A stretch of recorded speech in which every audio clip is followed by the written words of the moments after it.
Hola chicos, espero que estén muy bien. Aquí el profe Luis una vez más y hoy vamos a hablar de un tema complementario llamado el Fobaproa. Como yo les dije, ante un cambio político o ante una manifestación social, siempre va a haber una intención económica o una causa económica.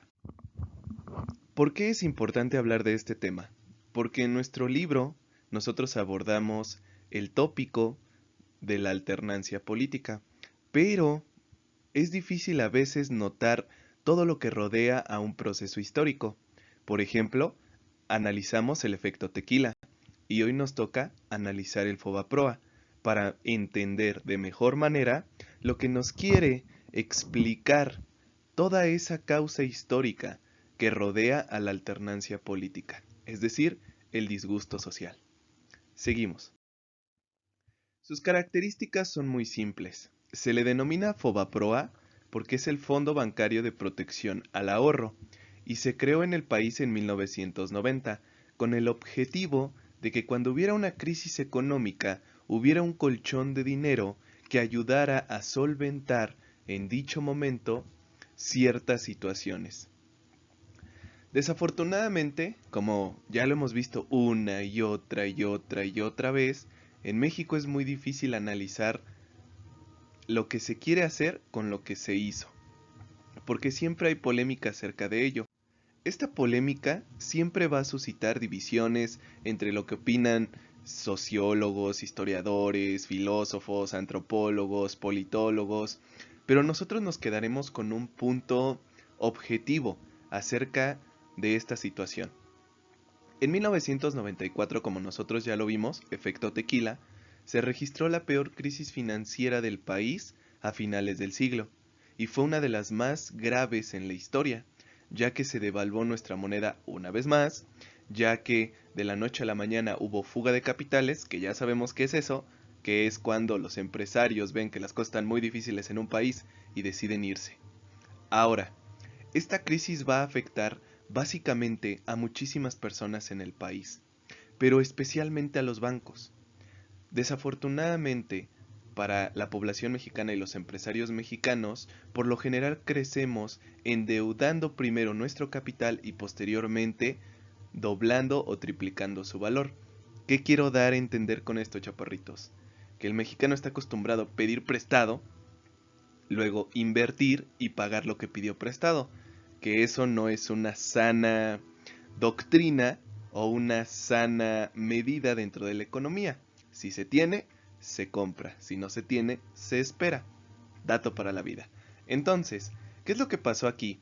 Que muchos de los créditos solicitados por ciudadanos, llámese el albañil que construye su casa, llámese el médico que rentó un departamento, llámese el empresario que pidió préstamos para hacer crecer su empresa, de la noche a la mañana estos créditos se volvieron impagables.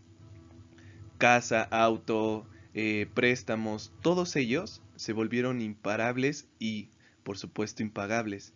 Las tasas se fueron por los cielos. Por consiguiente, el gobierno, durante la administración de Ernesto Zedillo Ponce de León, avaló el rescate bancario, transformando las deudas privadas en deudas públicas. Así es, hijos.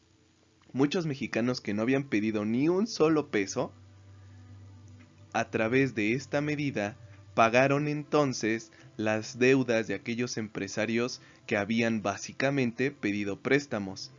Esto suena muy controversial, ya que podrían decirme, profesor, entonces, ¿por qué si una deuda de un individuo se volvió una deuda del Estado?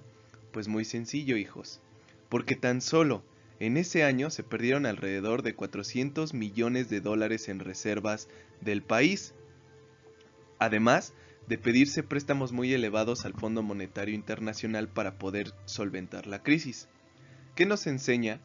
Que México siempre tiende en este concepto o en este modelo neoliberal a apoyar a los empresarios con ciertas medidas sociales. Les vuelvo a repetir, sin duda fue una medida que ayudó a los empresarios mexicanos a salir adelante. ayudó a los bancos a poder solventar su crisis, pero desafortunadamente ese peso económico va a recaer en la espalda de cualquier mexicano haciéndolo público. Entonces, el gobierno decidió activar el FOBAPROA, con lo que se pudieron comprar deudas que se tenían en los bancos y garantizar los ahorros de miles de personas.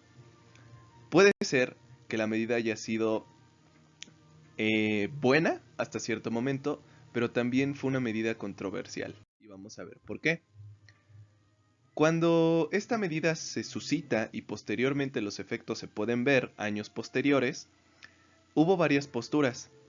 Hay quienes dicen que sirvió mucho, ya que apoyó a cientos de cuentavientes a poder liquidar su préstamo y su deuda, y de hecho fue así.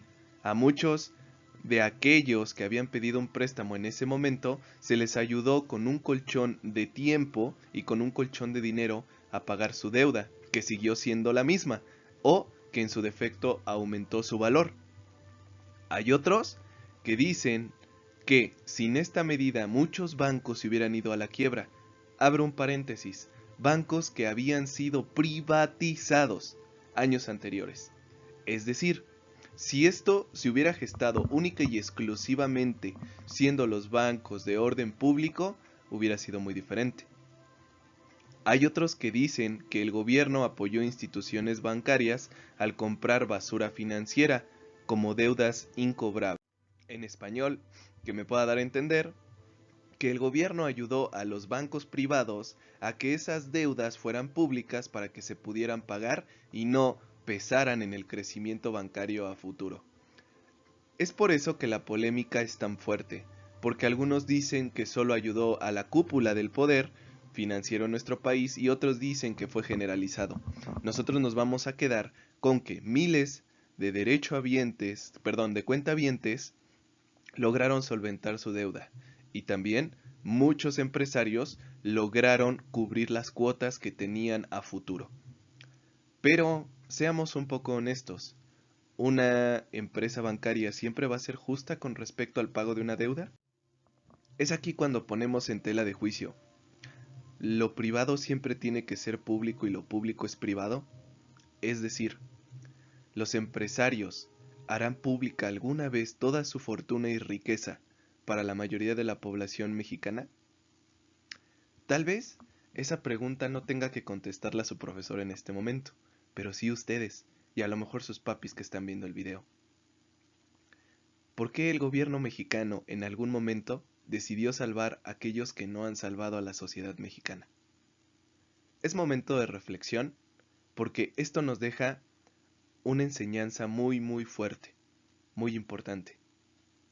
Para finales de 1990, con la aplicación del FOBAPROA y con la crisis del efecto tequila, lo único que se evidenció es la frágil situación política del país, y que ésta va a desencadenar en la alternancia política.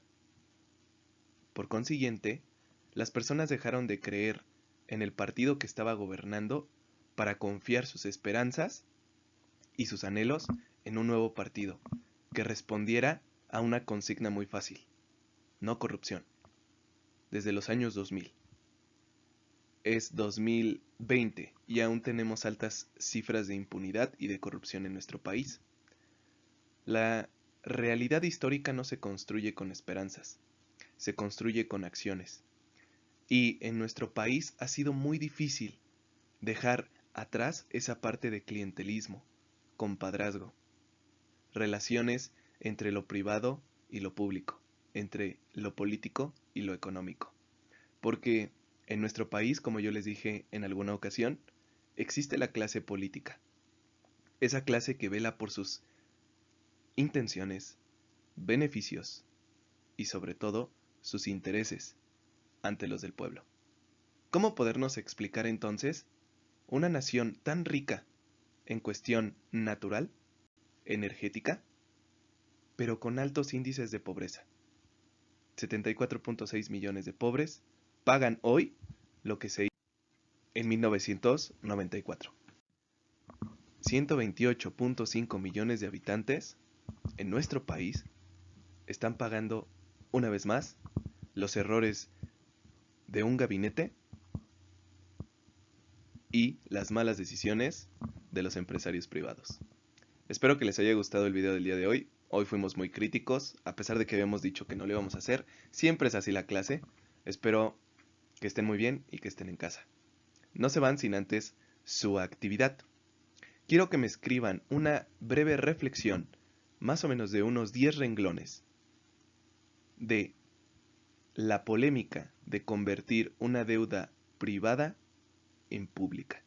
Ya saben, le toman una foto a su libreta y la mandan en la caja de comentarios de la plataforma. Hasta luego, cuídense mucho.